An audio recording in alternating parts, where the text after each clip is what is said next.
Olá, meus irmãos, a paz do Senhor, bem-vindos ao Daily Devotions, o devocional da AD Gravataí, nossa igreja, a nossa família. Aqui, Pastor Paulo Pereira, comentando os textos bíblicos que fazem parte do nosso plano de leitura anual das Escrituras. Hoje, no livro de Josué, capítulo 5 e ao capítulo 7.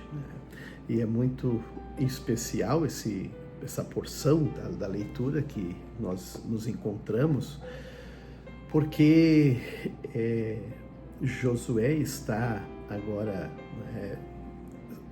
com a conquista da cidade de Jericó e também recebendo as orientações do Senhor. Mas o que acontece quando eles atravessam o mar, ou seja, o Rio Jordão a pés enxutos?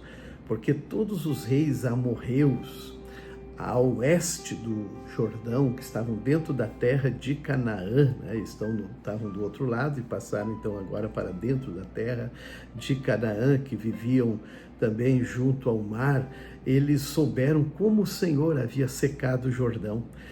E lembra que nós falamos que aquele milagre tinha a ver com também Deus honrando a liderança de Josué, fazendo dele um líder à vista do povo, assim como também para o próprio povo ter a experiência do Senhor com eles, mas agora também aquele povo que estava por volta e a quem Israel ia confrontar, eles ouviram falar que eles atravessaram o Jordão a pés enxutos e eles perderam o ânimo, Eles já sentiram também que a derrota estava se aproximando e se encheram de medo por causa dos israelitas. É aqui que também Josué faz com o povo, a sua aliança da circuncisão. Deus ordena, porque no deserto morreu todos aqueles que foram alistados, que iam para a guerra, dos 20 anos para cima, morreram no deserto, porque Deus não permitiu aquela geração adentrar a terra prometida, pois eles entristeceram, pecaram contra o Senhor de tal forma que o Senhor não permitiu eles entrarem. Mas a geração que nasceu no deserto, eles agora precisavam passar pela aliança da circuncisão, que era a aliança na carne, um sinal na carne que eles realmente eram da descendência de Abraão e da aliança com Deus. Assim Josué fez, claro, de forma dolorida, a faca feita de pedra, e eles tiveram que ficar pelo acampamento até se recuperar dessa intervenção cirúrgica, que tiveram que fazer. Mas foi ali, vejam que Israel se acampou em Gilgal, entrou na terra de Canaã no 10º dia do primeiro mês. No 14º dia do primeiro mês era o dia que marcava a Páscoa, aquela saída de Israel do Egito, com a morte dos primogênitos e também o início da festa dos pães sem fermentos. Aqui, então, ao eles entrarem, eles celebram a primeira Páscoa na terra de Canaã. Que celebração deve ter sido, lembrando de tudo que Deus fez com a geração passada, dos seus pais lá no Egito, as pragas, a libertação, os milagres. E aí agora então eles celebram essa Páscoa já na terra de Canaã. A partir daí eles começam a comer da colheita, do fruto da terra. Quando eles passam a comer da colheita, do fruto da terra de Canaã, um maná que foi o sustento do povo 40 anos no deserto cessou de cair. Nunca mais houve maná.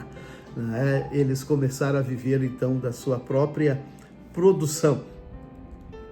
Aqui Josué tem a visão, ele encontra com aquele ser que se apresenta como um general, alguém que era um comandante do exército do Senhor, e lhe dá todas as instruções como ele destruir e derrotar Jericó. E foi assim que Josué fez quando eles rodearam com a arca o shofar, né? Shofar, que era a trombeta feito de antílope, de carneiros, né? Aquela trombeta, né? 7 levitas tocando, né? Cada dia, por 6 dias, e no 7º dia, uma volta a cada dia, e no 7º dia, 7 voltas, e de repente tocaram uma longa nota, e junto com ela Josué disse: agora gritem. O povo de Israel gritou e as muralhas de Jericó caíram por terra. Só se salvou Raabe e sua família, conforme a palavra dos espias, não é? No pacto que haviam feito com ela por ter salvo eles, não é? Quando andaram espiando Jericó. Foi algo muito extraordinário, mas nessa vitória também haviam critérios. Eles deveriam de preservar ali o ouro, a prata, o bronze para as coisas de Deus, mas nada mais deveria de ser preservado, né? E é aqui que um dos homens de Israel, ele peca quando esconde, né, um bem, uma capa que lhe brilhou os olhos, não é certo? Uma capa babilônica muito linda, e ele escondeu embaixo da sua tenda, e ali Deus não se agradou. E por causa daquele erro, não só ele teve um prejuízo, mas todo Israel, pois na próxima batalha, que eles entendiam que seria uma batalha muito fácil para vencer, foi até aconselhado: não, Josué, não precisa de tanta gente, uns 3.000 resolve lá e nós tomamos conta da cidade de Ai. E foi ali mesmo que então eles tiveram uma decepção, e o Senhor falou que a razão da decepção é porque havia desobediência em Israel. Coisa triste quando por conta de uma desobediência tantas pessoas às vezes sofrem, não é? E foi assim. Acã teve este tropeço, e Josué esta decepção. Vejam bem que isso está nos dizendo, que sem a obediência, sem o Senhor, nunca podemos subestimar, né, o inimigo, as coisas do mal. Nós sempre vamos precisar estar em obediência ao Senhor, à sua palavra, e nós vamos ter vitórias. O Senhor Jesus, no capítulo 15, ele passa a ensinar de Lucas sobre o valor da alma humana, das pessoas. Ele fala comparando, né, ali o valor como que as 100 ovelhas, quando uma se perde e o pastor deixa as 99 e vai atrás da ovelha perdida. A moeda perdida e a mulher que, ao encontrar, faz uma celebração com as amigas. E o filho pródigo que também, ele volta para a casa do pai. E o pai o recebe com muita alegria. Esse é o Deus que nós servimos. O Deus que se importa com cada um de nós. O filho sábio aceita a disciplina de seu pai. O zombador se recusa a ouvir a repreensão. Que nós sejamos o filho sábio.